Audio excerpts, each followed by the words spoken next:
Aloha and welcome to the Cozy Zone. I'm your host, Persephone Jane, and today we're diving further into our series of EQ in picture books. So what are the lessons that we as adults can learn from picture books? Because picture books are for everyone.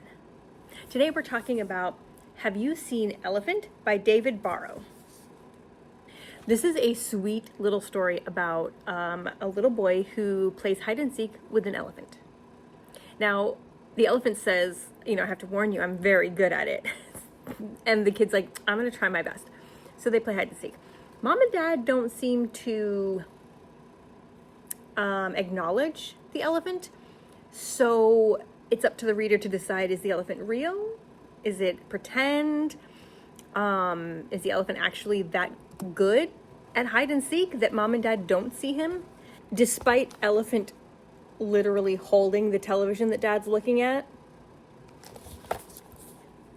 The reason that I love this story when talking to children is that you can have a lot of discussions about what's real and what's not, what's perceived by everyone and what's perceived by some. And then at the end, spoiler alert, he doesn't find the elephant. The elephant has to tap him on the shoulder and say, oh, I'm here.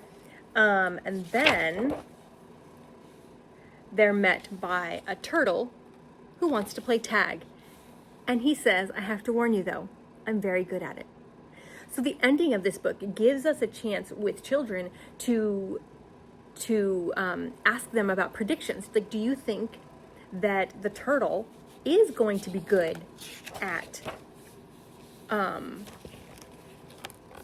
tag? Why do you think the turtle's going to be good at tag? Some kids are going to say because of the way he's dressed, right? Others are going to recognize that the expectation set up in the book tells you that the turtle will be good at it. And these are very interesting conversations to have with children because it helps cognitive development. It helps them to think outside the box. It helps them to apply what they've learned before at the beginning of the story to the end of the story and then make a prediction based on that.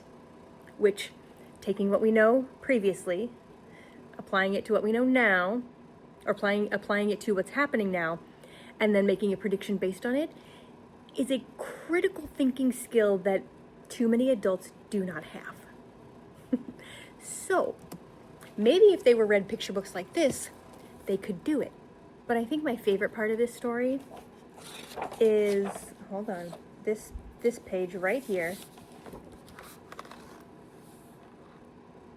And the only reason I love this page is because the artwork on these trees, it looks like those art projects you make in preschool and elementary where you have just the watered down paint on the paper and then you put marbles, or you take a straw and you blow the water around. That's what this looks like. Oh my gosh. It speaks to my soul a little bit. I don't have any other explanation than that. If you're an adult reading this story, what I would really think to focus on is this idea of confidence. The elephant at the beginning says, I have to warn you though, I'm very good at it. He's a freaking elephant, okay? And let's be honest, none of his hiding spaces are actually that good, okay? No offense, elephant, right? But they're just not, okay? They're just not. However, he knows that he's good at this game. The amount of self-confidence here in elephant and then turtle at the end, which would make me, in discussion with children, when they say, oh, because the elephant was good at hide and seek, I would be like, was he? Let's look at the pictures again. What makes you good at something? Is it you knowing that you're good at it? Or is it the other people who are interacting with you in that space telling you that you're good at it? The little boy couldn't find him, so was he good at it?